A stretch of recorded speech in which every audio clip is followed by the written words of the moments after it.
So it turns out Vedius was right in saying Nocturne mid is super strong. There's a Korean player who's been popping off with it lately. He started his grind from unranked around about 2 weeks ago. He's sitting now at almost 200 LP in Korean Grandmasters with an 89% win rate with Nocturne mid. You can see here on his Mobalytics profile, he started around about 2 weeks ago, just grinding it out. Take note, he has been duoing with a Kindred main, a Kindred one trick. This strategy definitely works better with the duo as always. He has that fear, a lot of like CC to set up with a Kindred who can follow up. This strategy is going to work better with the duo like the Camille, the Xin Zhao. A lot of these CC setup mages or even like melees like Nocturne. When you're duoing, you're going to get a much better win rate. But overall, I've tried this strategy solo. It still works, and this pick is bonkers if you master it. And it's actually pretty easy to pick up. It's not that complex. Heading into the game now, your aim is to get priority in your lane through a hard shove. You're going to be starting with your Q, move up, get that AoE passive auto onto the wave, and start putting this Aurelia under tower. One of the best things about Nocturne mid is your healing passive and your AoE. It means you're going to be able to get priority and shove in a lot of these matchups. So for your Nocturne rune page, you're going lethal tempo. This is pretty much stock standard for a Nocturne right now with Presence of Mind. It synergizes with his kit incredibly well, and later on in the game when he gets that Essence Reaver, it just works wonders to get your cooldowns up earlier. That Presence of Mind, no surprise, it's really good on these ultimate based things like Nocturne and Karthus. It just means that if you get a successful in, the ultimate's coming back up sooner. So the Kindred and the Nocturne are actually duo. This strategy does work solo, but obviously in a duo scenario, especially with a mid laner with a lot of CC like Nocturne, you can pretty much just flash E, get that fear, and the Kindred can just hunt them down. So the Kindred actually DC'd here, so she's going to be a little bit far behind. You can see the Nocturne just shoving with those Qs, with those passive autos, then moving back out. If the Kindred didn't DC, they'd probably be moving together into the river, looking for 2v2s, looking for skirmishes on that Sejuani. He's going to move back into the lane now. You can see the Kindred looking for the invade on the red buff. Nocturne does have the shove, but the Aurelia moves first. Sacrifices the cannon minion. And Nocturne decides to get the cannon then move. So we're going to see how this plays out. Kindred in the Rift Herald pit. I think she's going to drop here. There's not much she can do. So I think at the end of the day that Kindred was out of place there. She shouldn't have really invaded there if the Nocturne wasn't committed to moving first. Also, top lane didn't really move at all. Nocturne moving into the river here, looking for a 1v1 on the sedge. They're both full health. I honestly don't think you can get it. Fears her, puts the Q down on the chase. Ignites. You get, ooh, gets that double buff and the kill. If I was that Aurelia, I'd be pretty salty. So Nocturne picks up the blue and the red. He is chunked a little bit, but you'll see in a second here why Nocturne mid is so good, because you can sustain so much through your passive auto and your healing, guys. We're going to see here in a second. Boom, heals up a little bit, but the best thing is the cooldown's super low, and it's coming up with every auto as well. It's actually such a nice mechanic to have in lane. Into these melee matchups like Aurelia, you're not actually going to get out-sustained that often, but into things like Orianna and Ryze, you have to be very careful and use your spacing to your advantage. He's probably just going to hard shove this in and look for the base.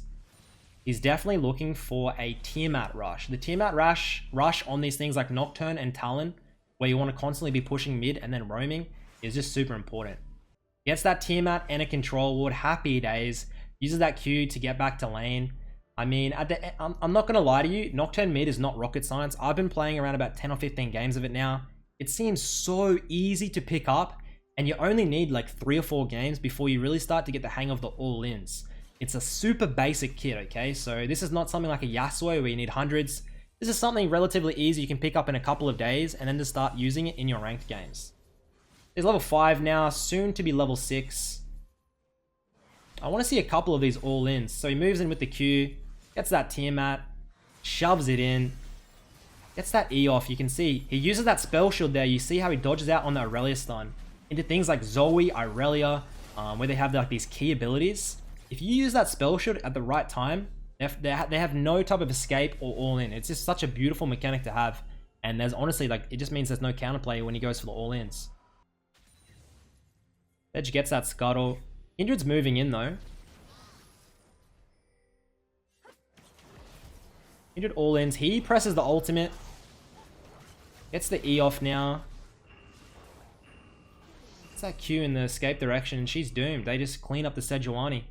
You can see here how the duo is working together. Once again, this is going to be working beautifully if you can play with a duo that plays something like the Camille, the Kindred, Xin, things like these picks where you can kind of synergize your 2v2 and you're on comms and it's working really well. It's definitely going to give you a massive advantage over your opponents. Moving back to the mid lane now, he gets that shove on. His ultimate is up, so when you're playing Nocturne, it's pretty much like the same as Twisted Fate. You want to get priority, then you want to look for an ultimate onto a side lane. Your ultimate's a little bit shorter, but it doesn't really matter. You can still move into the river. You're super quick. He gets that fear off, gets the Q on the escape route, picks him up, and then he just picks him up, and then he's going to move straight back to mid lane now and pick up the waves. Irella's looking for it. Here we go, the 2v2.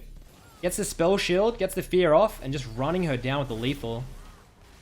Oh, nice. They pick up the Irelia here. I don't think they get the Sedge. Not quite, not quite. So he gets that mid lane clear. Moves into the red side jungle. Wouldn't be surprised if he tries to take these chickens. This is one thing that he does very often. Ooh, spell shield's the ultimate. Goodbye, Sejuani. Okay, guys, so when you shove mid, and if like both top and bot are both shoved in and you can't really get a gank, just go and take the chickens. Go and take the enemy, go and take yours. This is a key to getting 10 CS per minute. And if you're playing in things like elos like silver and bronze where they're averaging, he looks for the all-in, can almost get the ults onto the Irelia, drops her. Oh, the Kindred ult coming in clutch. Wait, is he gonna die here? Surely. Oh my god, his team comes in, they're the heroes of the day. Nice work by Rakan. So as I was saying, yeah, like in lower elos like silver and gold, where they're farming 5 or 6 per minute, a lot of the times you can get like 2,000 to 3,000 gold leads by 30 minutes. If you're farming at 9 or 10 per minute on this Nocturne mid. And it's not hard to do, guys. It's really not. If you're not getting pressured in lane and you're farming, you're hard shoving. You're not missing CS because you can actually go and reach the wave before your wave gets there. So you should miss almost no CS when you're playing Nocturne mid. I think this game's pretty much done, to be honest. And this happens actually very often on the Nocturne. It just seems to be a better Twisted Fate, in my opinion. It just seems to you have like a much stronger laning phase.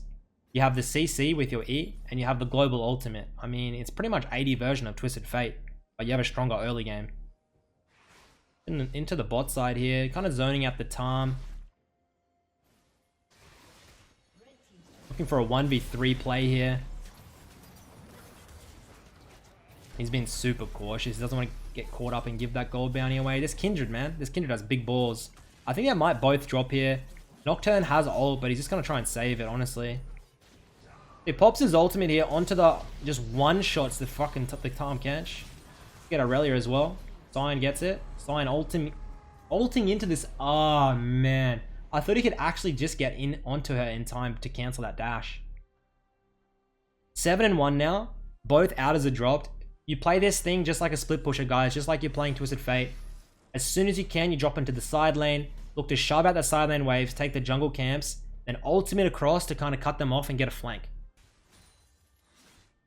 Clearing this side lane wave up. He has his ultimate again, so we're going to see if he regroups. He goes in. Collapses onto the Tarm. Gets the Tarm. Looks for the Sedge.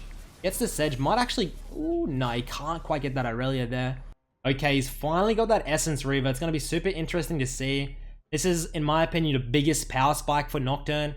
After the Essence Reaver, he goes GA into Sterax, into Completed Hydra. He goes for the Titanic Hydra, gets a little bit of health rather than the Ravenous. And he's going to move into the side lane, like I was saying, into a 1-3-1 scenario. Push the waves out, get that CS per minute number pumped up, gets that extra gold. And then looks to cut across with the ult.